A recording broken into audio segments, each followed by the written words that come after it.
Passport ഔദ്യോഗികമായി പുറത്തിറക്കിയിരിക്കുകയാണ് India. നിലവിലുള്ള പാസ്പോർട്ടിന്റെ ഒരു പുതിയ പതിപ്പാണിത്.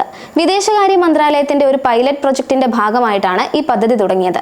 നിലവിൽ രാജ്യത്തെ തിരഞ്ഞെടുക്കപ്പെട്ട പാസ്പോർട്ട് ഓഫീസുകളിൽ മാത്രമാണ് ഈ സൗകര്യമുള്ളത്. വരും മാസങ്ങളിൽ ഇന്ത്യയിലുടനീളം വ്യാപിപ്പിക്കാൻ പദ്ധതിയുണ്ട്. അന്താരാഷ്ട്ര യാത്രകൾ കൂടുതൽ സുരക്ഷിതവും വേഗവും എളുപ്പവുമാക്കുക എന്നതാണ് ഈ പാസ്പോർട്ടിന്റെ പ്രധാന ലക്ഷ്യം. സാധാരണ പാസ്പോർട്ടിന്റെ ഡിജിറ്റൽ രൂപത്തിലുള്ള പുതിയ പതിപ്പാണ് ഈ പാസ്പോർട്ട്. ഇത് ഡിജിറ്റലായി ഡൗൺലോഡ് ചെയ്യാനോ മറ്റൊരാൾക്ക് അയക്കാനോ സാധിക്കില്ല. ഒരു സാധാരണ പാസ്പോർട്ട് ബുക്ക്ലെറ്റ് പോലെ തന്നെയാണ് കാണപ്പെടുക. ഇതിലൊരു റേഡിയോ ഫ്രീക്വൻസി ഐഡന്റിഫിക്കേഷൻ ചിപ്പും ആന്റിനയും ഉണ്ട്. പാസ്പോർട്ട് ഉടമയുടെ വ്യക്തിഗത വിവരങ്ങളും ബയോമെട്രിക് വിവരങ്ങളും ഈ ചിപ്പിലാണ് സൂക്ഷിക്കുന്നത്. വിരലടയാളം, മുഖചിത്രം, ഐ സ്കാൻ എന്നിവ ഇതിൽ ഉൾപ്പെടുന്നുണ്ട്.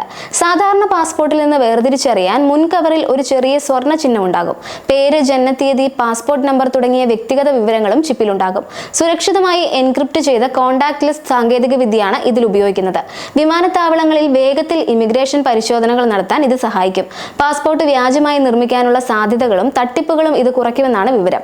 വിമാനത്താവളങ്ങളിലെ ഓട്ടോമേറ്റഡ് ഇ ഗേറ്റ്സ് വഴി യാത്ര ചെയ്യുമ്പോൾ സമയം ലാഭിക്കാനും സാധിക്കും.